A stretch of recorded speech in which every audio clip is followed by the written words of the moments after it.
الحمد لله رب العالمين سبحان اللہ سبحان اللہ خالق الافلاک والارضین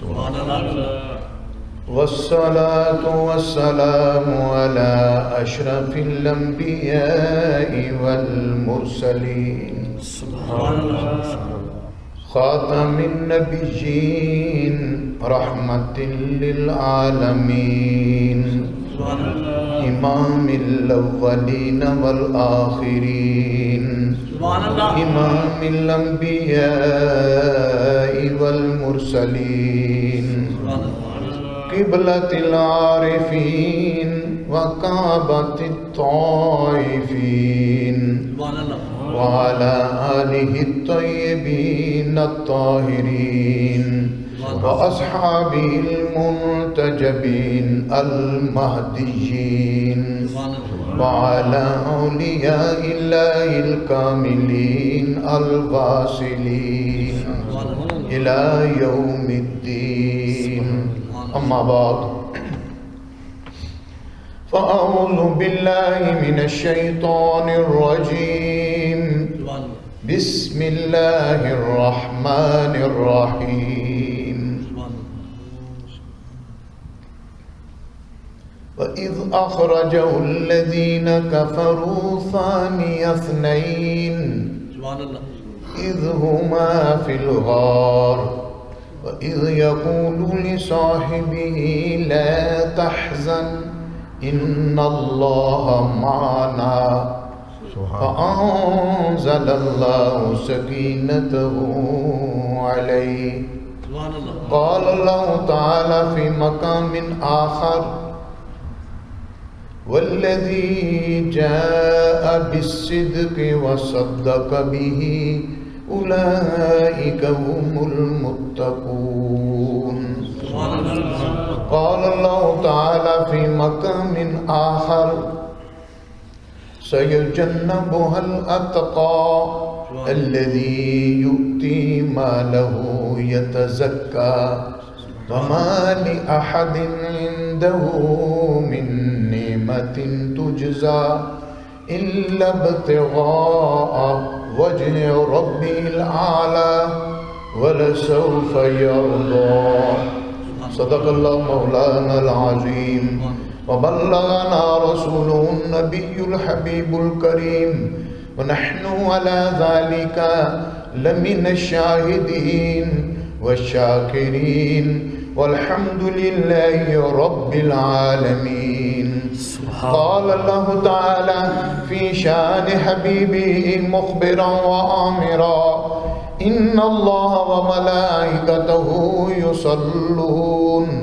يصلون على النبي يا أيها الذين آمنوا صلوا عليه وسلموا تسليما اللهم صل على سيدنا مولانا محمد وعلى آل سيدنا ومولانا محمد معدن الجود والكرم منبع العلم والحلم والحكم وبارك وسلم وصل عليه الصلاة والسلام عليك يا رسول الله وعلى آلك وأصحابك يا حبيب الله الصلاة والسلام عليك يا رحمة للعالمين وعلى آلك وأصحابك يا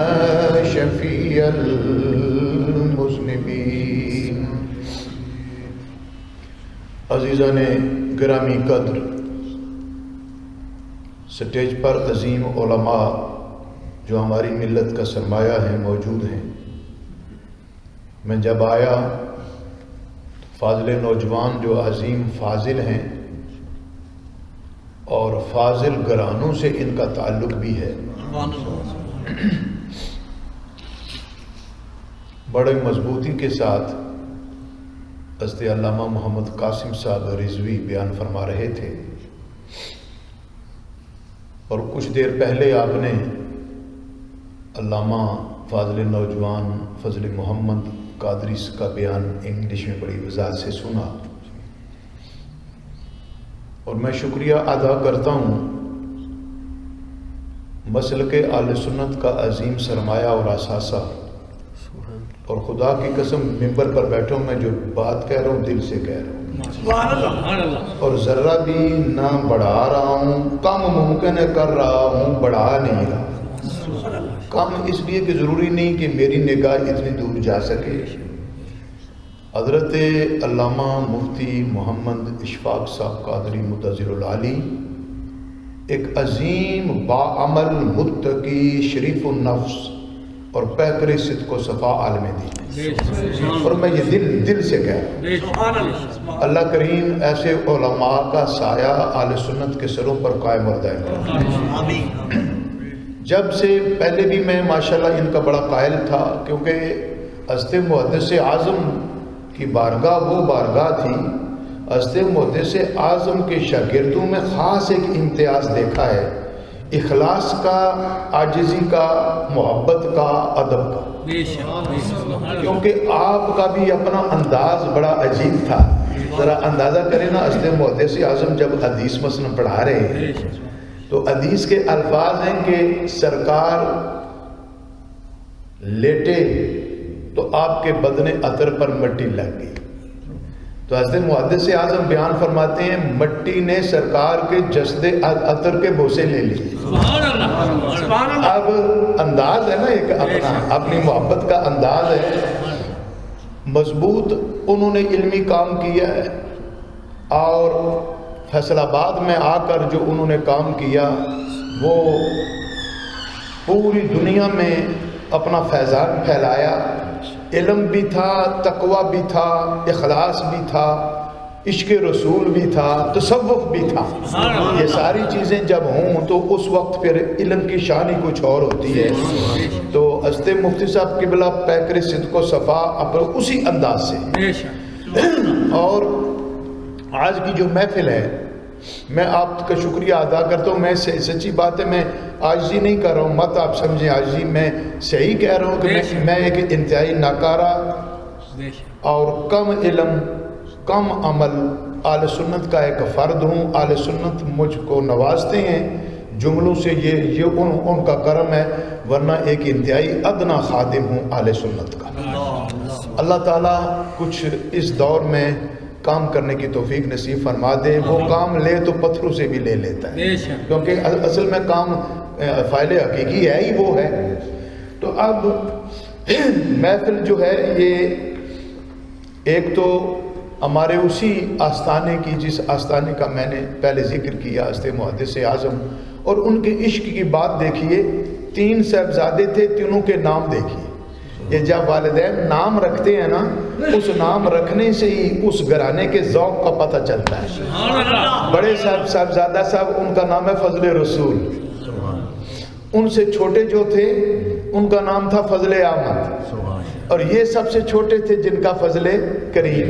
ہائے ہائے، دیکھو نا، یعنی فضل رسول، فضل احمد اور فضل کریم، یہ تینوں نام رکھنے میں ان کے ذہن میں کتنا اپنے محبوب آقا کے فضل کا تصور ہوگا۔ یہی وہ ان کی ایک بات تھی۔ اور پہلے صاحبزادہ فضل احمد صاحب کا وصال ہوا، آج ہی فضل کریم صاحب الحاج صاحبزادہ فضل کریم صاحب اہل سنت کے سردار تھے، اہل سنت کے مقتدا تھے۔ اس فقیر کی ان سے بڑی دلی لگاؤ رہا ہے، اور 75-76 سے ان سے شناسائی ہوئی، جو پہلی ملاقات، اس کے بعد ہمارا تعلق بڑھتا چلا گیا، اور جب وہ 77 میں وہ جب جنرل سیکرٹری جماعت اہل سنت کے مقرر ہوئے، تو اس وقت بھی اور اس کے بعد بھی بڑا ہی مضبوط ان کے ساتھ ایک تعلق اور رشتہ قائم رہا، اور ایسا مضبوط تعلق تھا کہ الحمدللہ آج تک وہ قائم اور دائم رہا ہے۔ اللہ کریم ان کے درجے بلند فرمائے۔ آپ سن چکے ہیں کہ وہ چونکہ حضرت محدث اعظم کے خون کے اثرات بھی تھے، خون و محدث اعظم کا تو جھکے ہو نہیں سکتا، دبے ہو نہیں سکتا، بکے ہو نہیں سکتا۔ یہ الگ بات ہے کہ کبھی سیاسی طور پر کسی موقف میں کچھ اگر ان کی سمجھ میں کوئی بات ہے وہ اور چیز ہے، لیکن جہاں تک بات ہے جھکنے بکنے یا دبنے کی، یہ وہاں نہیں تھی۔ اور انہوں نے ہر میدان میں اپنے سچ کو قائم رکھا، سچ پر قائم رہے، اور اس فقیر کی بات بڑے غور سے سنتے تھے۔ بڑا مجھے اس بات پر ہے، تنہائی میں بڑی بڑی باتیں ان سے کرتا تھا، اور بڑی داد بھی دیتے تھے، اور بڑی شفقتیں رہی ہیں ان کی۔ اللہ تعالیٰ ان کے درجے بلند فرمائے۔ ایک بہت بڑا اثاثہ اور بہت بڑا سرمایہ تھا۔ ہمارے قادری صاحب نے بڑی خوبصورتی سے ان کے بارے میں تذکرہ کیا۔ سچی بات میں آپ کو بتاؤں، جب مجھے پتہ چلا کہ ہاسپٹل میں وہ ہیں اور کڈنیز فیل ہو گئی ہیں، تو مجھے کھانے کی طبیعت نہیں رہی سن کر۔ اسی وقت خیال کیا، پھر دعائیں بھی ہم کرتے رہے، لیکن کسی وجہ سے میں نے تیاری بھی کی جانے کی، مگر نہ جا سکا۔ اب 7 کو انشاءاللہ جا رہا ہوں اور وہاں حاضری دوں گا انشاءاللہ عزیز۔ اللہ کریم اہل سنت کے ان قائدین کو جو موجود ہیں زندہ اور قائم رکھے، اور جو چلے گئے ان کے درجے بلند کرے۔ انہوں نے اپنا مشن پورا کیا، اور عظیم آستانے کے عظیم فرد ہونے کے ناطے انہوں نے اپنا حق ادا کیا۔ اللہ کریم انہیں اپنے محبوب کریم آقا کی بارگاہ میں ایک انتہائی عظیم قرب نصیب فرمائے۔ ہمارا سرمایہ تھے نہیں ہیں، اب بھی ہے انشاءاللہ العزیز، کیونکہ وہ جہان منتقل ہوا ہے، وہ ایسا نہیں ہے کہ کوئی اور۔ انشاءاللہ العزیز یہ معاملات ہیں۔ اور پھر دوسرا ہمارا پروگرام ہے، ماشاءاللہ بسم اللہ، ہمارا پروگرام ہے جناب صدیق اکبر کے بارے میں رضی اللہ تعالیٰ عنہ۔ اب آپ اندازہ کریں، مفتی صاحب قبلہ یا خطیب ہیں، میں کوئی آپ کے علم میں اضافہ نہیں کر سکوں گا، یہ جو کوئی بیان کروں گا انہی کی توجہ ہوگی علماء کرام کا۔ صدیق کا لفظ، اور پھر صدیق ہی نہیں، صدیق اکبر، سبحان اللہ، امت نے جنہیں صدیق اکبر کہا ہے، صرف صدیق ہی نہیں۔ اور صدیق کس کو کہتے ہیں؟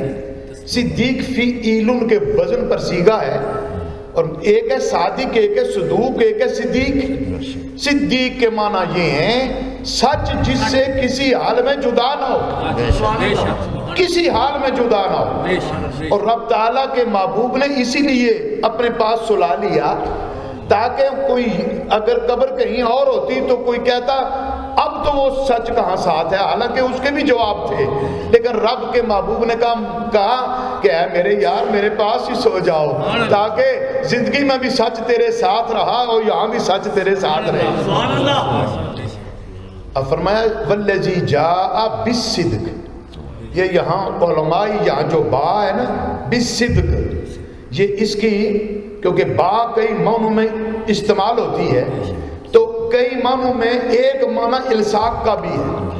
تو اگر بالصدق کے معنی یہ لیے جائیں جو آیا تو صدق اس کے ساتھ تھا، بلکہ جو آیا تو صدق اسی کا نام تھا۔ جب اسی کا نام صدق ہے اور وہ آیا تو صدق لے کے آیا، نام نہیں لیا گیا، کیا معنی یہ ہے دنیا کو خود پتہ چل جائے گا کہ اس سے مراد کیا ہے۔ عربی کی بلاغت یہ ہے کہ جب ایک واضح اور ازر من الشمس معانی ہوں تو وہاں نام نہیں لیا جاتا۔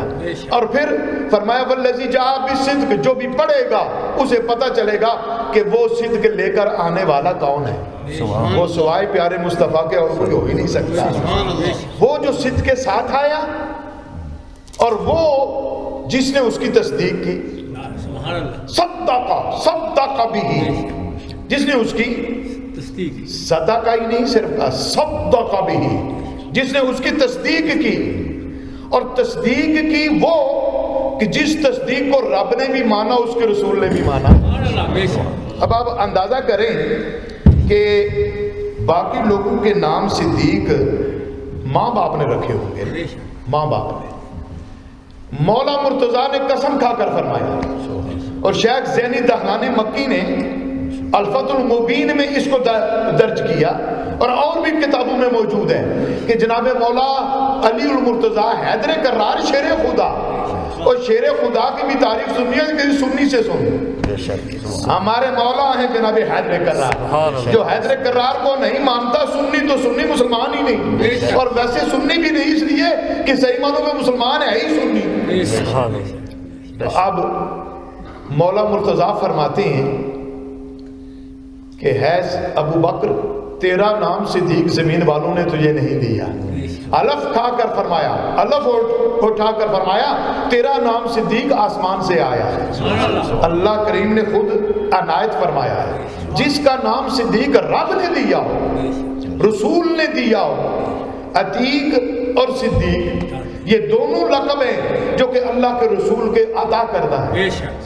اور صدیق وہ کیسے نہ ہوتے ہیں کہ واقعہ تو آپ نے سنا ہے معراج کی شب ابو جہل نے جب سنا نا، کیونکہ اس دور میں یہ عجیب بات تھی، سمجھ سے باہر تھی، اس دور میں راکٹ ہیں، سائنس ترقی کر گئی ہے، سیٹلائٹ کا سسٹم ہے، آج کل تو اس طرح کی بات کچھ نہ کچھ سمجھانے میں دقت نہیں ہوتی، کچھ نہ کچھ گو کہ پھر بھی اتنی سمجھ نہیں سکتا بندہ، لیکن کچھ نہ کچھ سمجھانے میں مسالے دے کر سمجھا سکتا ہے۔ لیکن اس دور میں جب راکٹ نہیں تھے، سائنس نے اتنی ترقی نہیں کی تھی، ہوائی جہاز یا کوئی اس طرح کی شے موجود نہ تھی، کوئی اگر کہے کہ میں راتوں رات مسجد حرم سے مسجد اقصی یا بیت المقدس تھی اس وقت گیا، وہاں سے میں آسمانوں کی دنیا میں گیا، پھر واپس بھی آ گیا اور رات ابھی ختم نہیں ہوئی تھی، تو کسی کی سمجھ میں یہ بات عقل میں آنے والی نہیں تھی۔ اسی لیے تو اقبال، علامہ اقبال نے کہا ہے نا، اچھا ہے دل کے پاس رہے پاس بان عقل، لیکن کبھی کبھی اسے تنہا بھی چھوڑ دے اور نکل جا عقل سے آگے کہ یہ نور چراغے راہ ہے منزل نہیں ہے۔ اب اسی لیے تو فرمایا، اس لیے کہ شان نبی شروع ہی وہاں سے ہوتی ہے جہاں عقل تھک کر بیٹھ جاتی ہے۔ فرمایا عقل میں آنے والی چیز نہیں تھی۔ ابو جہل نے سنا، فوراً پہنچا، کیونکہ عادت یہ ہوتی ہے کہ جب کوئی بڑی چیز سنے نا اپنے کسی مخالف کے بارے میں، تو جب پتہ ہو نا کہ یہ چیز ایک ایسی ہے کہ جو انتہائی وزنی ہے، تو وہ سب سے بڑے عامی کو پھر تلاش کرتا ہے اس کو ورگلانے کے لیے۔ جب اس نے ابو جہل نے سنا نا، اس کے ذہن میں یہ بات ایسی تھی کہ جو بھی سنتا وہ انکار کرتا۔ اس نے کہا سب سے بڑا عامی ابو بکر ہے، کیونکہ جناب صدیق اکبر بہترین خطیب تھے، عالم تھے، علم انصاب کے ماہر تھے، زبانیں جتنی ارد گرد بولی جاتی ہیں ان کے ماہر تھے، قوت گویائی تھی، نطق تھا، قوت کلام اور بیان کے ماہر تھے۔ یہ ضروری نہیں ہوتا ہر عالم بیان کا بھی ماہر ہو۔ ہمارے کئی اساتذہ تھے جو پڑھانے میں تو بڑے ماہر تھے لیکن تقریر نہیں کر سکتے تھے، تو حضرت ابو بکر صدیق خطیب بھی چوٹی کے تھے، اتنے چوٹی کے خطیب تھے کہ قتل در قتل، یہ جس طرح آج کل ہمارے یہاں پٹھانوں میں ہے نا کہ معاف نہیں کرتا قتل، چاہے نکڑ پوتے میں، یہ نکڑ پوتا میں اس لیے کہہ رہا ہوں، نکڑ دادا کہتے ہو نا، تو اگر نکڑ دادا ہو سکتا ہے تو نکڑ پوتا نہیں ہو سکتا۔ اگر اس نے بھی اپنے نکڑ دادے کا بدلہ لینا ہو، بدلہ لینا تو وہ لیتا ہے۔ اسی طرح، یہ تھوڑی سی آواز اس کی کم کر دیجئے، اسی طرح گونج پیدا ہو رہی ہے، اسی طرح وہ عربوں میں بھی یہ تھا، مکے کے قریشوں میں بھی یہ تھا، بدلہ لیتے تھے، لیکن کئی قتل کے فیصلے جناب صدیق اکبر نے تصفیہ کرائے، زمانے جاہلیت میں تصفیہ کرائے، کیونکہ ان کو کنونسنگ پاور، کسی کو کنونس کرنے کی پاور اللہ نے بہت زیادہ دی ہوئی تھی۔ تو جب یہ تھی نا، تو اسی بنا پر ابو جہل نے سب سے پہلے کہا کہ میں پہلے جاؤں، مطلب مسفلا میں آپ رہتے تھے، یہ باب عبد العزیز ہے نا، آپ سب چونکہ جاتے ہیں اس لیے میں کہہ رہا ہوں، تو آج کل تو بلڈنگیں بڑی بڑی بن گئی ہیں، تو وہاں ہے نیچے ملا مسفلا، چونکہ زراعت اترائی میں ہے، وہاں تھا جناب صدیق اکبر کا مکان۔ دستک دی، آپ نے صبح صبح جب دروازہ کھلا دیکھا کہ ابو جہل ہے، آپ حیران ہو گئے کہ یہ صبح صبح کیا کر رہا ہے۔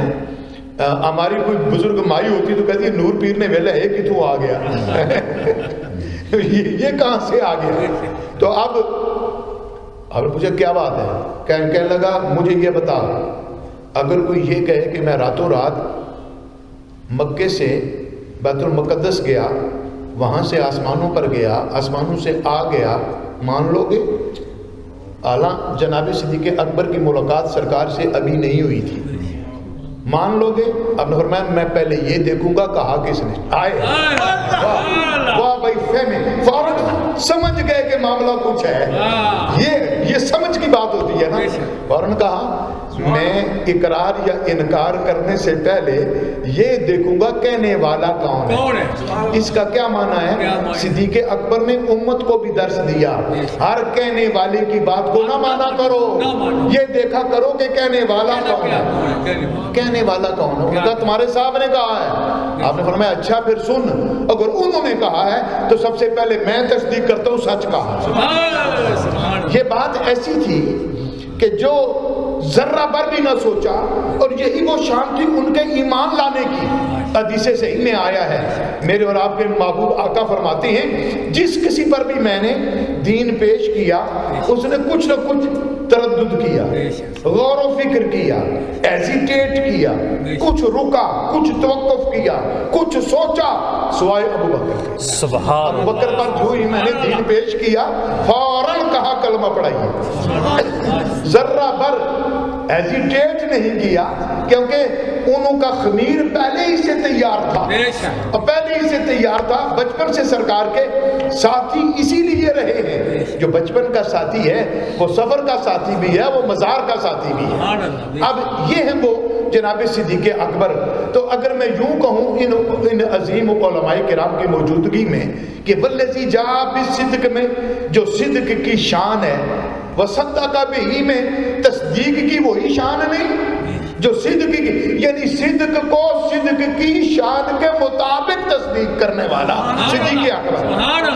اور یہی وجہ ہے کہ امام جعفر صادق، امام جعفر صادق ہمارے امام ہیں، ہمارے امام ہیں، ہمارے شیخ ہیں۔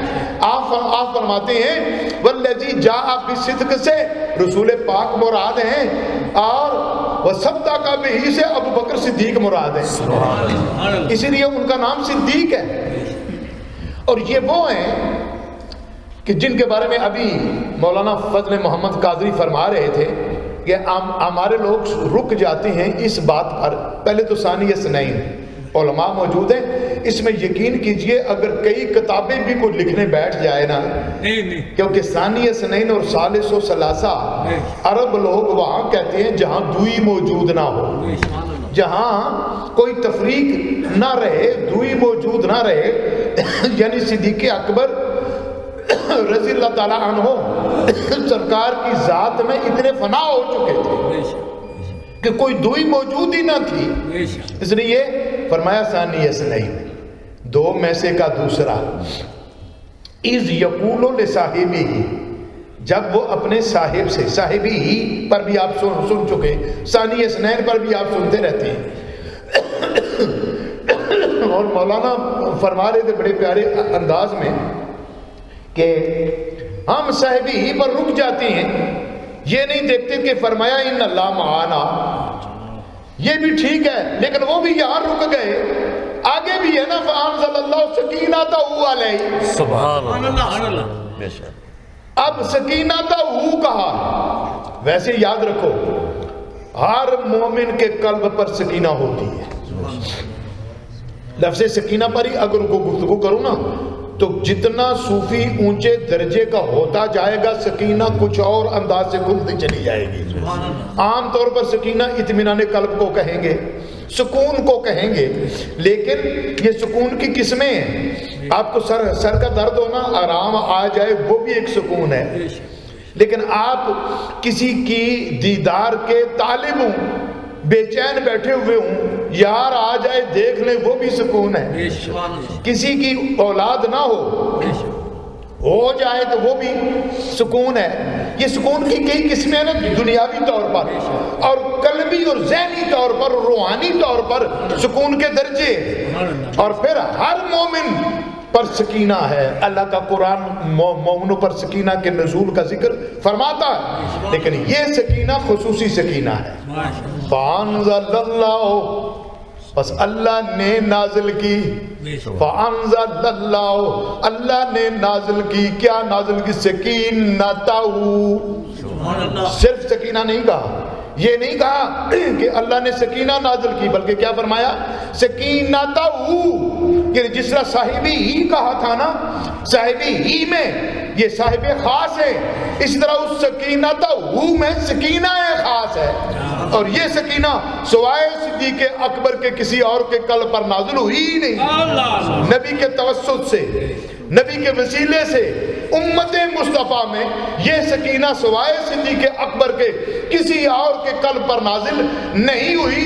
یہی وہ شان ہے جو کہ جناب صدیق اکبر کو اعلیٰ کرتی ہے۔ خود حدیث پاک میں آیا، میرے اور آپ کے محبوب آقا فرماتے ہیں، اے میرے کمپینینز، اے میرے صحابہ، ابو بکر تم میں جو بازی لے گئے، اعلیٰ مقام پا گئے، نمازوں کی وجہ سے نہیں، روزوں کی وجہ سے نہیں، کوئی چیز اس کے دل کے اندر ہے، کوئی شے اس کے دل کے اندر گھر کر گئی ہے، اور وہ شے کیا تھی؟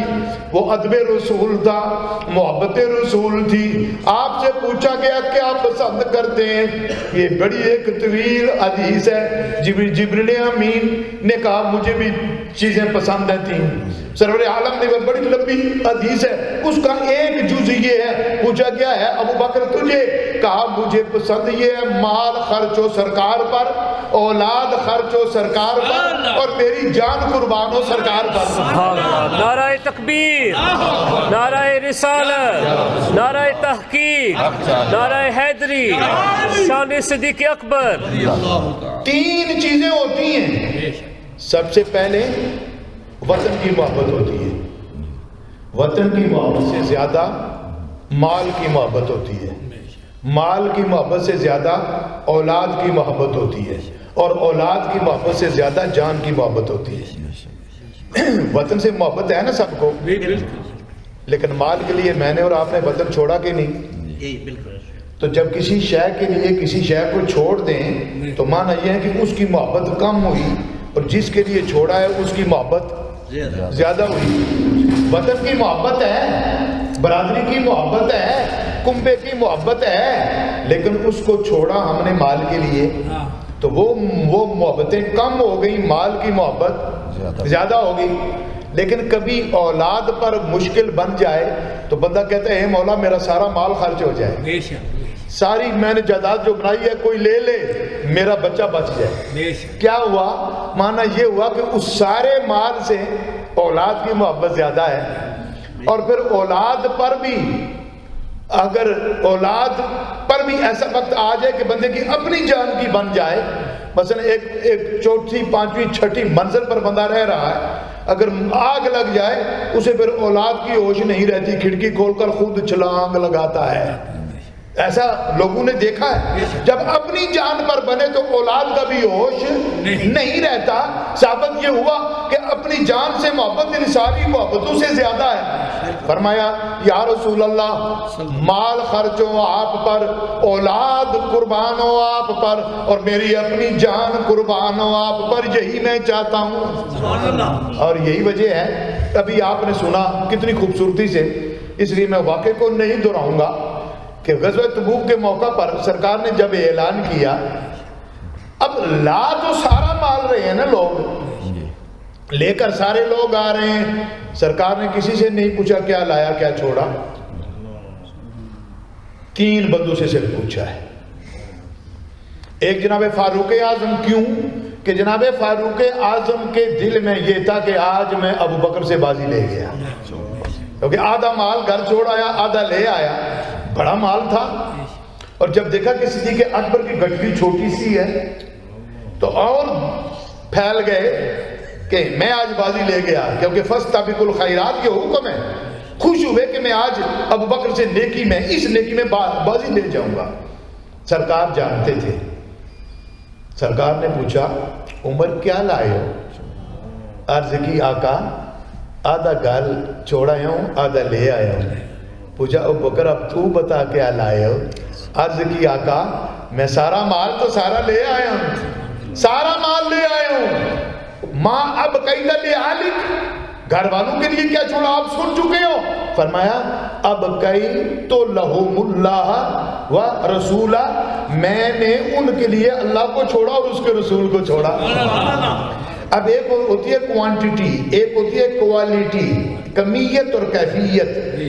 کوانٹٹی میں مال عمر فاروق کا زیادہ تھا، لیکن کوالٹی میں مال صدیق اکبر کا زیادہ، تو سارا مال لے آئے۔ اب جب وہ سارا مال لے آئے تو سرکار خوش ہوئے، حالانکہ سرکار نے ایک اور صحابی بھی سارا مال لے کر آئے، سارا یا سن کر یا ویسے ہی لے آئے۔ تو پوچھا، انہوں نے کہا سارا مال لے، فرمایا نہیں، اپنے گھر والوں کا بھی ادا کر۔ لیکن یہی بات صدیق اکبر کے لیے کیوں نہیں کہی؟ یہی بات کیوں نہیں کہی؟ کیونکہ وہ جانتے تھے کہ صدیق اکبر خود بھی اور ان کے گھر والے بھی ہر وقت ہم پر جان نثار ہونے کے لیے تیار ہیں، انہیں کوئی فرق نہیں پڑے گا۔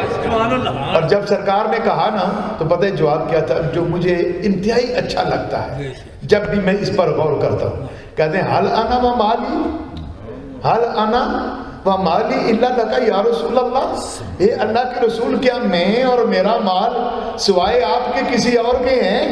کیا مانا؟ دیکھیے مال کا، حالانکہ سرکار تو مال کا ذکر کر رہے تھے نا، تو انا پہلے کہا، مالی بعد میں کہا، کیا مانا؟ مانا یہ ہے کہ اے اللہ کے حبیب، جب میں ہی آپ کا ہوں، آپ میرے مالک ہیں، جب میں ہی آپ کا ہوں تو میرے مال کی تو کوئی ویلیو ہی نہیں، میں اور میرا مال سب آپ کے ہیں۔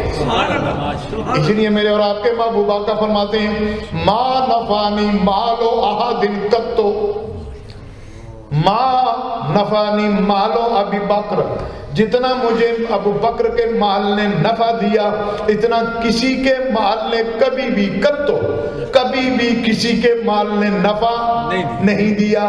یہ ہے وہ شان میرے بھائیوں جناب صدیق اکبر کی۔ یقیناً ہجرت کی شب جب سرکار نے آپ کو لیا، وَإِذْ أَخْرَجَهُ الَّذِينَ كَفَرُوا، جب نکالا اس کو، یہ واحد کا صیغہ ہے، نکلے کا تو دو آئے، لیکن اخرجہ سے مراد سرکار کی ذات ہے، کیونکہ سرکار کے ساتھ وہ نکلے ہیں نا۔ تو ایک موقع پر سرکار نے فرمایا تھا، ابو بکر باقی لوگوں کو جانے دو، میں اور تم کبھی اکٹھے جائیں گے۔ انتخاب رسول دیکھیے، ایک کو بستر پر سلایا، وہ بھی امام امت کا، اور ایک کو ساتھ لیا، یہ بھی امام ہے امت کا۔ اور علامہ عبدالغفور صاحب ہزاروی فرمایا کرتے تھے کہ چونکہ شفٹ شروع ہونے والی تھی سرکار کے بعد، صدیق اکبر کے ان کو ساتھ لیا، اور حضرت علی کی شفٹ بعد میں آنے والی تھی، کہا تو ریسٹ کر لے، آرام کر لے، اور میری امانتیں دے کر آ جانا۔ یہ شفٹ ورک ہوتا ہے نا، جس کی شفٹ بعد میں ہوتی ہے وہ سوتا ہے، جس کی پہلے شروع ہونے والی ہوتی ہے وہ تیاری کر کے جاتا ہے۔ اب آپ نے غار ثور میں سرکار کے ساتھ گئے، سرکار نے فرمایا تھا، اے ابو بکر تم میرے ساتھ چلو گے۔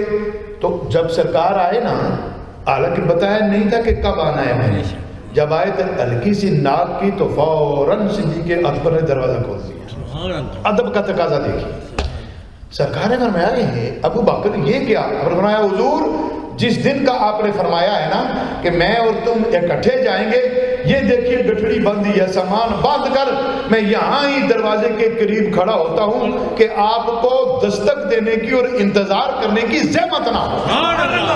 یہ ہے وہ سوچ صدیق اکبر کی۔ اسی سوچ نے انہیں صدیق ہی نہیں صدیق اکبر بنایا، راس الصدیقین بنایا۔ راس الصدیقین کا معنی یہ ہے کہ صدق جہاں ہوتا ہے وہاں کذب نہیں ہوتا، اور صدیق وہ ہے جس سے صدق کبھی جدا نہ ہو، بلکہ ہمارے صوفیاء فرماتے ہیں صدیق کی شان یہ تھی کہ اگر ان کی زبان سے کبھی خلاف واقعہ بات نکل بھی جاتی نا تو اللہ واقعے کو بدل دیتا تاکہ ان کی بات غلط نہ ہو۔ سبحان اللہ۔ اور ایسا واقعہ ہوا بھی ہے۔ ایک جنگ میں لشکر بھیجا تھا سرکار نے، ایک صحابی میدان جنگ میں شہید ہو گئے، ان کی زوجہ نے خواب دیکھا۔ خواب میں کیا دیکھتی ہیں کہ ان کے گھر میں کھجور کا درخت ہے اور وہ گرا ہوا۔ آئیں سرکار کی بارگاہ میں، اے اللہ کے معبود میں نے یہ خواب دیکھا۔ سرکار نے فرمایا اس کی تعبیر یہ ہے کہ تیرا خامد مقام شہادت کو پا چکا ہے اور اس کی لاش آنے والی ہے۔ وہ اٹھی، خوش بھی تھی کہ شہید، لیکن غم بھی تھا بچھڑنے کا. غمزدہ ہو کر آئیں تو رستے میں جناب صدیق اکبر سے ملاقات ہوئی. آپ نے پوچھا کیوں غمزدہ ہو؟ تو کہنے لگی کہ یہ خواب دیکھا. اس نے یہ نہیں بتایا کہ میں سرکار کے پاس گئی تھی اور میں نے یہ کہا اور سرکار نے یہ تعبیر بتائی، یہ نہیں کہا. میں نے یہ خواب دیکھا. کہا تم کیوں پریشان ہوتی ہے؟ اس خواب کا تو معنی یہ ہے تیرا خامد زندہ ہے اور آنے والا ہے. دو عجیب باتیں ہو گئی. اور جب گھر پہنچی تو 2 دن کے بعد خامد بھی آ گیا. خامد جب آ گیا تو اور پریشان ہو گئی. سرکار جو امام الانبیاء ہیں جن کا پر وحی نازل ہوتی ہے، سرکار نے تو یہ فرمایا. تردد ہوا تو فوراً پہنچی سرکار کی بارگاہ میں، ماجرا سنایا. سرکار خاموش ہوئے، جبریل آ گئے. جبریل نے آ کر عرض کی یا رسول اللہ، بات وہی سچی تھی جو آپ نے فرمائی تھی. آپ نے جو فرمائی بات وہی تھی. اس کا خاوند شہید ہو چکا تھا، لیکن جب آپ کے صدیق نے کہا کہ وہ زندہ ہے، رب نے کہا اسرائیل کہیں صدیق کی صداقت میں فرق نہ آئے، جا روح کو لوٹا کر اسے زندہ کر دو.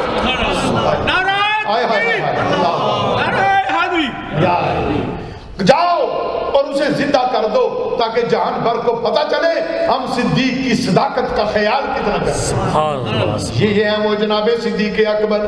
ویسے ہی دنیا نے صدیق اکبر نہیں کہا. یہی وجہ ہے کہ اللہ کے رسول نے ساتھ لیا. یہ کوئی معمولی بات نہ تھی. اور سرور عالم کو کے ساتھ جب چل رہے ہیں تو کبھی دائیں کبھی بائیں، کبھی آگے کبھی پیچھے. واہ جان نثاری کا یہ کوئی دیکھے تو صحیح. اور پھر سرکار کے ساتھ چلتے ہوئے خود اپنے پنجوں کے بل ایڑی اٹھا کر چل رہے ہیں تاکہ کافر دیکھیں. کھورا ہوتا ہے نا کھورا، تو وہ انہیں پہچان نہ سکے کھوجی ان کا کہ کوئی کتنا آیا اور کتنا گیا ہے. اور پھر کہا سرکار آپ پہاڑ پر جانے والے ہیں، مہربانی کریں اور آپ میرے کندھوں پر سوار ہو جائیں. یہ وہ شان تھی. کبھی کعبۃ اللہ کے اندر بتوں کو پاک کرنے میں توڑنے میں واقعہ نہیں بیان کرتا، لمبا ہے. جناب حیدر کرار کو سرکار نے اپنے کندھوں پر بٹھایا تھا. علی المرتضیٰ سرکار کے کندھوں پر ان کے حکم سے بیٹھ کر جب بت توڑ رہے تھے نا، تو شاہ عبدالحق محدث دہلوی لکھتے ہیں رحمۃ اللہ تعالیٰ علیہ کہ علی مسکرا رہے ہیں. کسی نے پوچھا علی مسکراتے کیوں ہو؟ کہا خدا کی قسم میں سرکار کے کندھوں پر نہیں عرش اولا کے قریب ہوں. اللہ کا عرش اتنا میرے قریب ہے کہ اگر سرکار حکم فرمائیں تو میں پاؤں سے پائے سے پکڑ کر نیچے کھینچ لوں. اتنا قریب ہوں. اور ایک طرف مولا علی جو سرکار کے کندھوں پر سوار ہوں، ان کی شان یہ ہے کہ عرش اولا کے قریب پہنچ جائیں. تو ایک طرف صدیق اکبر جن کے کندھوں پر خود سرکار سوار ہوں، سرکار بیٹھے، ان کے پتہ نہیں پہنچ کی اٹھان کہاں تک گئی ہو. یہ ہے وہ شان جو جناب صدیق اکبر کی شان ہے. غار ثور میں وقت گزارا، اور یہ کیسا وقت تھا کہ تنے تنہا اللہ کے محبوب کے جمال پاک کو گود میں دیکھا. جس شان سے خدا کی قسم صدیق نے غار ثور میں دیکھا نا، بلا شرکت غیرے، اس شان سے کسی اور نے دیکھا ہی نہیں. اسی لیے ان اللہ معانا میں کئی راز ہیں.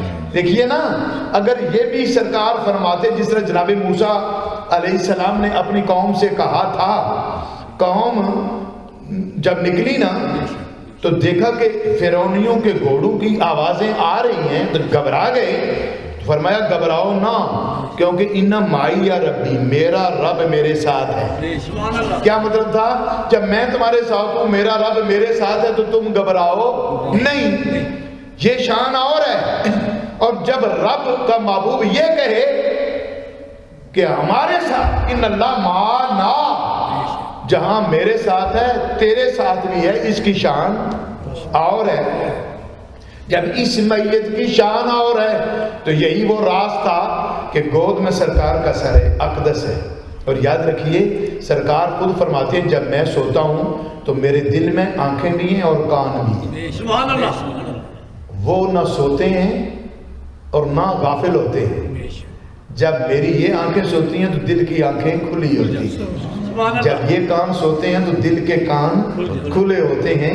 دوسرے لفظوں میں حالت بیداری میں بھی اللہ کا محبوب دیکھتا بھی ہے، سنتا بھی ہے۔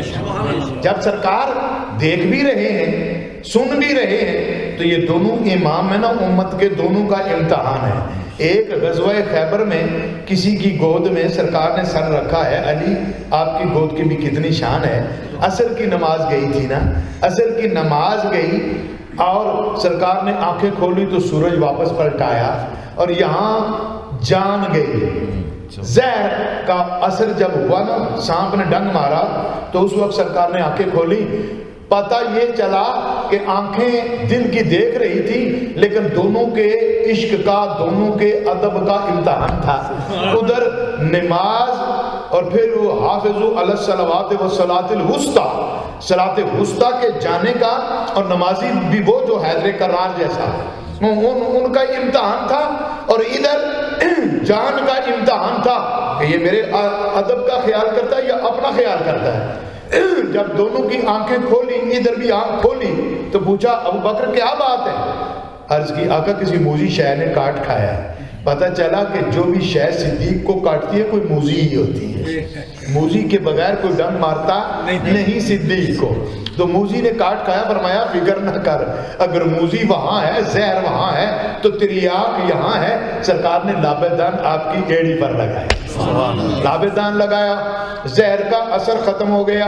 ان اللہ معانا کی وہ شان، سرکار دو جہاں علیہ السلام کو اپنی گود میں رکھ کر وہ دعا کے مکھڑے کو دیکھنے کی وہ شان کتنی عظیم شان تھی کہ سرکار کے ساتھ جب مدینہ طیبہ میں آئے تو جب پہلا قافلہ پہنچا نا تو انہوں نے صدیق اکبر کو سمجھا کہ یہ رسول اللہ ہے اور دوڑے ان کی طرف۔ صدیق اکبر اب اشارہ کر رہے ہیں میں نہیں ہوں، سرکار وہ ہے، اب میں حیران ہوا۔ دنیا جانتی تھی صدیق اکبر کا حلیہ کیا ہے، سرکار کا حلیہ کیا ہے۔ حضرت مصعب ابن عمیر نے مدینہ شریف والوں کو سرکار کا پورا حلیہ بتا رکھا تھا، پھر یہ غلطی کیوں کھا گئے؟ اصل میں بات یہ تھی من تو شدم تو من شدی، بات یہ تھی کہ جمال ہم نشی در من اثر کر۔ جمال ہم نشی نے غار ثور میں اتنا اثر کیا کہ صدیق کی شکل و صورت کے اندر مصطفیٰ کی شکل نظر آنے لگی، اس لیے انہوں نے ٹھوکر کھائی ہے۔ اتنا نور آیا، اتنا نور آیا، ورنہ وہ سارے لوگ ان کا حلیہ جانتے تھے۔ تو جس انداز سے ہے صدیق اکبر، آپ کو غار ثور کا ساتھ ملا، اس انداز سے کسی اور کو دیکھنا نصیب ہی نہیں ہوا ہے۔ اس لیے سرکار نے فرمایا عمر کی سارے زندگی کی نیکیاں ایک طرف اور ابو بکر کی صرف غار ثور کی ایک رات ایک طرف۔ یہ تھا وہ مقام میرے بھائی۔ اسی بنا پر اللہ کے محبوب نے سرور عالم صلی اللہ علیہ وآلہ وسلم نے آپ نے ہر موقع پر صدیق اکبر کو ساتھ رکھا۔ احادیث میں کئی حدیثیں ہیں، ہر حدیث میں اٹھا ابو بکر اٹھا عمر اٹھا، میں گیا ابو بکر گیا عمر گیا، میں نے کہا ابو بکر نے کہا عمر نے، یہ کئی احادیث موجود ہیں۔ سرکار ان کو اتنا خیال رکھتے تھے اور تیار بھی کیا، حتیٰ کہ مصلی امامت پر اللہ اکبر مرو ابو بکر۔ آج لوگ ہمارے اپنے ہی، اللہ معافی دے کے کیسے کیسے لوگ پیدا ہو گئے ہیں اپنے ہی صفوں میں، وہ کہتے ہیں جی کہ ہمارے ہاں تو علم عقائد میں اور فقہاء نے لکھا ہے، یعنی متکلمین نے بھی اور فقہاء نے بھی، فقہاء نے خاص کر اس پر بحث کی ہے کہ امامت مفضول کی بھی جائز ہے۔ مفتی صاحب نہیں ہے جائز ہے، جائز ہے۔ مفضول کہتے ہیں جو کم درجے کا ہو اور افضل اس کے پیچھے کھڑا ہو، یہ ممکن ہے اور یہ جائز بھی ہے، لیکن یہ مطلق امامت کی بات نہیں تھی۔ مفتی صاحب عظیم عالم دین نے ان کی موجودگی میں کہہ رہا ہوں، یہ عام امامت کی بات نہیں تھی۔ جس تاکید سے اللہ کے رسول نے انہیں مصلی پر کھڑا کیا، بلکہ روایت میں آیا ہے ایک نماز میں جناب فاروق اعظم کو کھڑا کر دیا گیا، تکبیر اولا ہو گئی، سرکار کو آواز آئی، کیونکہ جہیر الصوت تھے نا، آواز بلند تھی جناب صدیق اکبر فاروق اعظم کی، بلند آواز انہوں نے پوچھا یہ کون جماعت کرا ہے؟ عرض کی کہ حضور فاروق اعظم عمر فاروق کا لا لا لا 3 بار فرمایا، یا اللہ، اللہ اور اس کا رسول اس بات کا انکار کرتے ہیں سوائے ابو بکر کے، ابو بکر کو کھڑا کریں۔ اور سیدنا پیر میر علی شاہ صاحب نے بھی یہی کہا ہے، جس تاکید کے ساتھ، حالانکہ تکبیر اولیٰ ہو جانے کے بعد جائز ہی نہیں ہے کہ کسی کو مسئلے سے ہٹایا جائے، لیکن یہ قانون میرے اور آپ کے لیے ہے، اللہ کا رسول خود اشارے ہیں، وہ مختار ہیں، انہوں نے ہٹایا کیوں؟ تاکہ پتہ چل جائے کہ شان ابو بکر صدیق کیا، سبحان اللہ، اس لیے فرمایا ہٹاؤ اور صدیق کو کھڑا کرو۔ انہیں ہٹایا گیا، تکبیر اولیٰ کے بعد ہٹایا گیا، صدیق اکبر کو کھڑا کیا گیا۔ یہ جو شان ہے نا، یہ مفضول امام کی شان ہے ہی نہیں، یہ افضل امام کی شان ہے۔ جس شان سے، جس تاکید سے انہیں کھڑا کیا گیا، تاکید کر کے کھڑا کیا گیا، سرکار نے کہا یہی میرے لیے، اور اسی بات کو دلیل بنایا سقیفہ بنی سعدہ میں فاروق اعظم نے، وہ خیرنا و سیدنا، اور کہہ کر ثانی سنین کا بھی حوالہ دیا، امامت کا بھی حوالہ دیا۔ انصار فوراً مان گئے، اسی دلیل کو سامنے رکھا، اور مولا مرتضیٰ نے کہا ہے، پوچھا گیا تو آپ نے کہا ہے ابو بکر تجھے تو اللہ کے رسول نے آگے کیا، تجھے پیچھے کرنے والا کون ہے؟ تجھے مؤخر کرنے والا کون ہے؟ جب اللہ کے رسول نے مقدم کر دیا، اور پھر فرمایا میں غیر حاضر نہ تھا، موجود تھا، میں تندرست تھا، بیمار نہ تھا، یہ حدیث کے الفاظ ہیں، جناب مولا مرتضیٰ کے قول کے الفاظ ہیں۔ میں غیر حاضر نہیں تھا، حاضر تھا، موجود تھا، میں بیمار نہیں تھا، تندرست تھا، میری موجودگی میں اللہ کے رسول نے تجھے امامت کے لیے مقرر کیا۔ جب امامت کے لیے مقرر کیا تو اس کے معنی یہ ہے کہ اللہ کا رسول چاہتے ہی یہی تھے کہ ان کے جان نشین تم بنو۔ ہے جناب صدیق اکبر، اس لیے علماء ہی نہیں کہتے، صحابہ بھی کہتے تھے، اور صرف صحابہ ہی نہیں، مولا مرتضیٰ خود فرماتے تھے کہ ہم سب میں اشجع صدیق اکبر ہے، ہم سب میں عالم صدیق اکبر ہے۔ اور اتقا کے بارے میں تو اللہ کا قرآن کہہ رہا ہے نا، سَيُجَنَّبُهَا أَتْقَى الَّذِي يُؤْتِي مَالَهُ يَتَزَكَّى وَمَا لِأَحَدٍ عِندَهُ مِن نِعْمَةٍ تُجْزَى۔ سبحان اللہ، الاتقا سپرلیٹو ڈگری ہے، اس میں تفصیل ہے۔ الاتقا وہ بچے، پہلے اشقا کا ذکر تھا، تو اشقا عام شقی نہیں تھا، وہ خاص تھا۔ اس طرح الاتقا میں عام تقی نہیں تھا، یہ خاص تھا۔ اور جس کو اللہ کا رسول اتقا کہے، اور علامہ راضی کہتے ہیں کہ اس پر مفسرین کا اجماع ہے کہ یہ صدیق اکبر کے لیے۔ سبحان اللہ، اور کتنی شان سے کہا کہ انہوں نے جو مال خرچ کیا ان کی کوئی اور غرض نہیں تھی، اور پھر فرمایا وَلَا سَوْفَ يَرْضَى وَلَا سَوْفَ يَرْضَى، ان قریب وہ ہم سے راضی ہو جائے گا، ان قریب راضی ہو جائے گا۔ کیا شان ہے صدیق اکبر کی۔ امام جلال الدین سیوطی کہتے ہیں کہ جب وہ لائے تھے نا سارا مال لے کر، تو گھر میں، کیونکہ کپڑے بھی لے آئے تھے، گھر میں ٹاٹ بوریا میں پڑا ہوا تھا، اس کا سطر ڈھانپنے کے لیے قمیص بنائی، اور ببول کے کانٹے، ککر کے کانٹے لگا کر سرکار کی بارگاہ میں آ گئے۔ جب آئے، امام جلال الدین سیوطی کہتے ہیں کہ تھوڑی دیر کے بعد جبریل آئے، ان کا بھی لباس یہی تھا۔ سرکار نے پوچھا جبریل یہ کیا؟ حالانکہ ملائکہ لباس کے محتاج نہیں ہیں۔ فرمایا یہ کیا؟ کہ آج رب نے عالم ملکوت میں اعلان کر دیا کہ جو میرے یار کے صدیق نے لباس پہنا ہے نا، یہ لباس پہنا۔ سبحان اللہ، اور ہے محبوب، رب کہتا ہے صدیق سے پوچھو کیا اس حال میں ہم سے راضی ہے؟ آئے آئے، جس کو رب اور آپ یہ سن کر رونے لگے۔ یہ تھی وہ شان جناب صدیق اکبر کی۔ اسی لیے پوری امت نے، اور آل سنت کا اجماع، پہلے صحابہ کا اجماع، تابعین کا اجماع، صحابہ کا اجماع، عارفین کا اجماع، ائمہ مجتہدین کا اجماع۔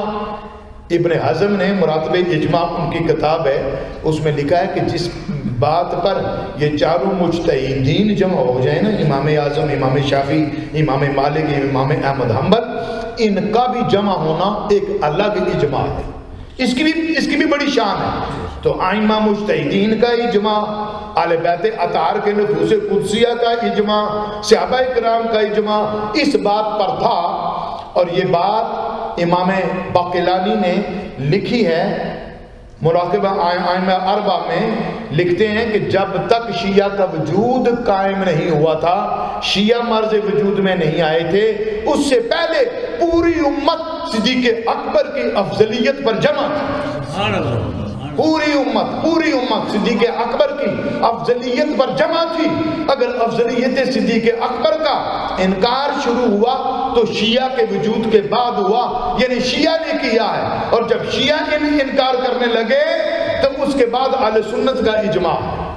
اہل سنت کا اجماع ہے کہ اللہ کے رسول کے بعد سرور عالم کہ صحابہ میں جناب صدیق اکبر کی شان اونچی ہے. گو کہ بعض نے امام باقلانی زنی کے قائل ہیں اور ابو الحسن اشعری جو ہیں وہ قطعی کے قائل ہیں، لیکن اعلیٰ حضرت فاضل بریلوی علیہ الرحمہ نے دونوں میں تطبیق دے کر اس مجدد اعظم نے فرمایا کہ ہے قطعی ہی ہے، قطعیت ہی ہے اس میں.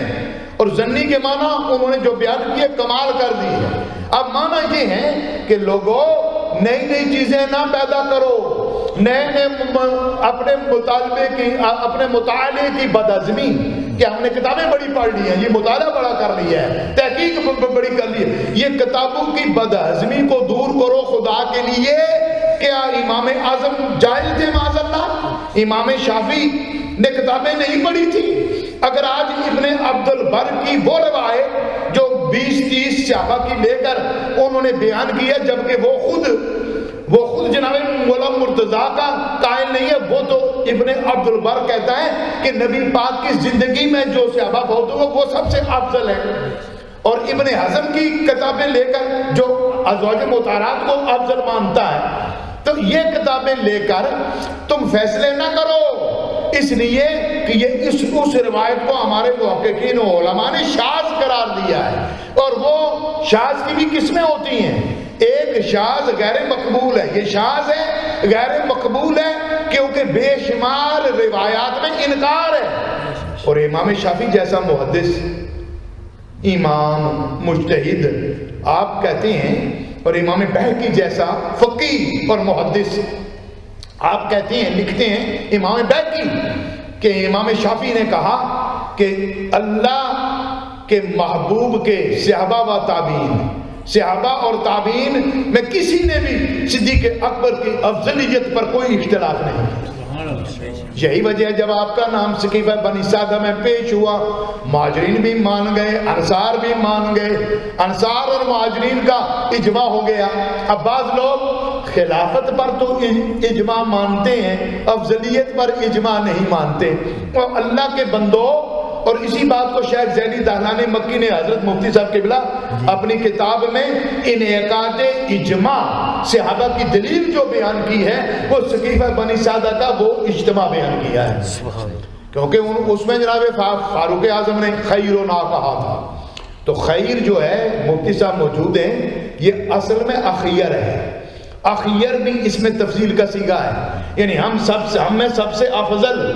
جب فاروق اعظم سارے صحابہ مہاجرین و انصار کے اجتماع میں آپ نے یہ فرمایا ہوا خیرنا، یعنی ہوا اخیرنا، وہ ہم میں سب سے افضل ہیں، تو کسی نے تردید نہیں کی. تو یہ اجماع سکوتی ہے کہ نہیں؟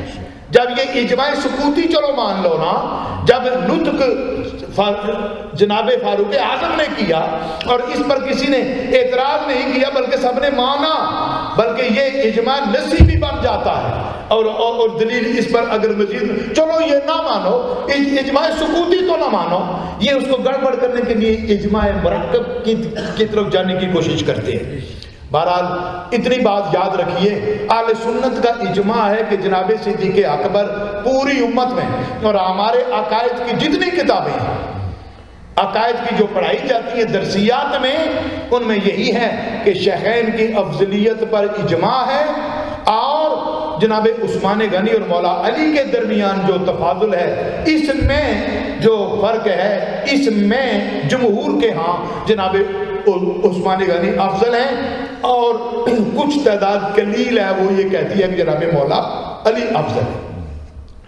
اللہ کے محبوب کے اس یارغار کو جب خلیفہ بنایا گیا، اب آپ دیکھیں نا، خلافت کا تاج جب سر پر رکھا گیا اس وقت وہی تھے جو اس مرتبے کے لیے، اس منصب کے لیے فٹ تھے. اسی لیے سرکار نے بار بار فرمایا بھی تھا، ورنہ پتہ نہیں کیا ہو جاتا. مثلا مرتدین پیدا ہو گئے تو کیا اللہ کا قرآن یہ نہیں کہہ رہا کہ جب مرتد تم میں پیدا ہو جائیں گے تو اس وقت اللہ لے آئے گا ایسی قوم کو کہ وہ اللہ ان سے محبت کرتا ہے اور وہ اللہ سے محبت کرتے ہیں. تو اس سے مراد میں مفسرین لکھتے ہیں کہ جناب صدیق اکبر ہی ہے اور ان کے ساتھی ہیں، کیونکہ مرتدین کے خلاف، مانین زکوٰۃ کے خلاف، مرتدین کے خلاف اور ختم نبوت کے منکرین کے خلاف اگر کوئی جنگ یا جہاد کیا تو وہ سب سے پہلے کس نے کیا ہے؟ جناب صدیق اکبر نے کیا ہے. اور اس میں جناب اسامہ بن زید کے لشکر کی بات، اللہ سرکار نے اپنی زندگی میں، دیکھو سرکار کی بھی کیا، کیونکہ نگاہ بڑے دور تھی نا، آپ کو پتا تھا کہ صدیق کی ذمہ داریاں ہیں. بعض لوگ اعتراض کرتے ہیں جی انہیں کیوں بنایا گیا؟ اور بھئی یہ نگاہ نبوت تھی، سرکار کو پتا تھا میں نے وصال کر جانا ہے اور ان پر ذمہ داریاں عائد ہوں گی، اور یہ اگر میں نے لشکر نہ بھیجا تو یہ بھیجیں گے نہیں، اور پھر یہ جو ارد گرد فتنے پیدا ہو گئے ہیں ان کی سرکوبی کیسے ہوگی؟ یاد رکھیے اس بات کو دور تک اگر نگاہ کو تاڑ گئے تو وہ صدیق اکبر ہے.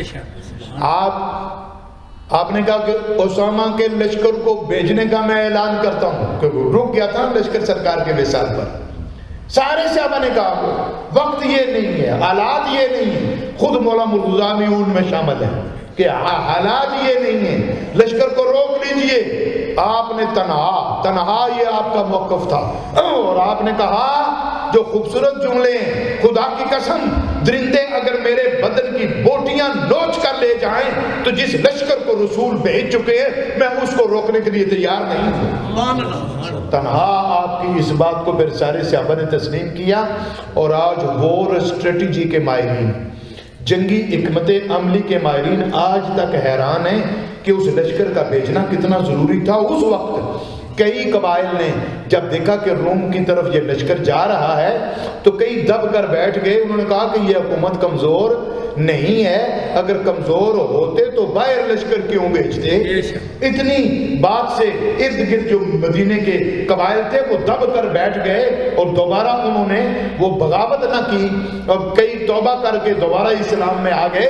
تو یہ شان تھی صرف اس ایک لشکر کے بھیجنے کی، اور اس پر ڈٹے رہے تو جناب صدیق اکبر ڈٹے رہے. جناب صدیق اکبر ہی کا دور ہے جس دور میں قرآن عظیم کو مرتب کرنے کی یہ آپ ہی کی شان تھی. بے شمار اسلامک سٹیٹ کی بنیاد اس خلیفہ اعظم نے رکھی ہے اور اس میں سرور عالم کے عشق اور محبت کو بنیاد بنا کر رکھا. خدا کی قسم آج دنیا جو صدیق اکبر کو صدیق اکبر مانتے ہیں نا، آج وہ اگر ان کے عقیدے پر پابند ہو جائیں تو دنیا میں کوئی اختلاف موجود نہ رہے، کیونکہ ان کے عقیدے کی بیس اور ان کے عقیدے کی بنیاد اور ان کے عقیدے کا مرکزی نقطہ کیا تھا؟ ان کے عقیدے کا مرکزی نقطہ نبی پاک سرور عالم سے والہانہ محبت اور عشق تھا. اسی عشق پر ان کی پوری زندگی گزری، جس کی بنا پر آپ دیکھیں نا 2 سال اور کچھ ماہ کا خلافت کا پیریڈ. اس پیریڈ میں آپ نے جتنے انقلابی قدم اٹھائے ان کو آپ دیکھیں. یہ لوگ پتہ نہیں کیوں اعتراض کرتے ہیں. میرے دوست نے بھی کہا تھا، مولانا صاحب نے بھی، اور یہ انہوں نے کوئی جائیداد بنائی، ڈنگ کا لباس بھی نہ پہنا، اور اپنی فقر میں اور اپنی عاجزی میں وہ 2-2.5 سالہ پیریڈ پورا کیا اور پورا کر کے ملت اسلامیہ کو اسلامک سٹیٹ کی بنیاد بنائی، مضبوط کر کے رکھی. اور خلیفۃ الرسول آپ کا لقب یہ آپ ہی کو ملا ہے، کسی اور کو نہیں ملا. بنافی الرسول بھی تھے اور خلیفۃ الرسول بھی اسی معنوں میں. اس لیے میرے بھائیوں، اللہ کے محبوب کے اس محبوب کا دن منانا سنیوں کا شعار بھی ہے، اور سنیوں نے اس موقع پر ہر جگہ، اور آج کہتے ہیں نا آپ دو باتیں تصوف میں بھی آپ کا بڑا اونچا کلام ہے. ایک روایت میں آیا ہے اللہ کے محبوب نے فرمایا 360 خصلتیں ایسی ہیں, 360 ایک دو نہیں, خصلتیں ایسی ہیں جو کہ کسی میں ہوں تو وہ اللہ کا مقرب ہوتا ہے, اس میں ایک دو بھی ہوں تو اللہ کا مقرب ہوتا ہے, جنتی ہوتا ہے, بڑا قرب پاتا ہے, بڑا مقام پاتا ہے. تو صدیق اکبر نے پوچھا حضور کیا وہ مجھ میں بھی ہیں؟ سرکار نے فرمایا 360 کی 360 تجھ میں موجود ہے, 360 کی 360 تجھ میں موجود ہے. اور تصوف میں سب سے پہلا کلام بھی آپ ہی کا ہے, یعنی یہ بات کہ ما اب کئی تا لے آلی اب کئی تو لہم اللہ و رسولہ, یہ تصوف نہیں تو اور کیا ہے. اور پھر سرکار نے یہ نہیں کہا کہ یہ کیسے کہہ رہے ہو کہ میں اللہ اور اس کے رسول کو چھوڑ آیا ہوں, میں تو تمہارے سامنے بیٹھا ہوں. یہ نہیں فرمایا. کیوں کہ تصور یہ دیا صدیق اکبر کے صدق نے, تصور یہ دیا کہ جہاں اللہ ہے وہاں اس کا رسول ہے, جہاں رب العالمین کی ربوبیت ہے وہاں رحمت للعالمین کی شان رحمت ہے اور وہاں موجود ہے. اور یہی ایک بات تھی کہ فرمایا مومنو مشدوں میں جاؤ تو مجھ پر درود بھیجو, رسول اللہ پر درود بھیجو, بندہ کوئی ہو تو اس کو سلام دو اور رسول اللہ پر درود بھیجو.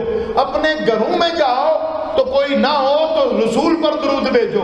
اور اسی پر مولا علی قاری نے شفا کے حاشیے میں لکھا ہے لِأَنَّ رُوحَهُ, اس لیے کہ سرور عالم کی روح مقدسہ حاضر ہے مومنوں کے گھروں میں. جب مومنوں کے گھروں میں حاضر ہے تو اسی کا تصور تو صدیق اکبر نے دیا ہے نا, اللہ کو چھوڑایا اور اس کے رسول کو چھوڑایا. آج صدیق کو صدیق ماننے والے یہ تو مانے نا کہ یہ عقیدہ حاضر و ناظر کا یہ صدیق اکبر نے دیا ہے. اور پھر جو رب نے مراتب بیان کیے, قرآن عظیم فصاحت اور بلاغت میں انتہائی اونچا کلام ہے کہ جس کی اونچائی تک سوائے نبی کے کوئی اور کما حقوق نہیں پہنچ سکتا. فرمایا انعم اللہ علیہم, یعنی اللہ کا انعام جن لوگوں کا ذکر ہوا, من النبیین والصدیقین والشہداء والصالحین, یہ چار طبقے ترتیب کے ساتھ رب نے بیان فرمائے. پہلا طبقہ منعم علیہم, جن پر اللہ کا انعام ہوا, پہلا طبقہ انبیاء کا ہے, اس کے بعد کا طبقہ صدیقین کا ہے, اس کے بعد کا طبقہ شہداء کا ہے, اس کے بعد کا طبقہ صالحین کا ہے. اب آپ اندازہ کریں.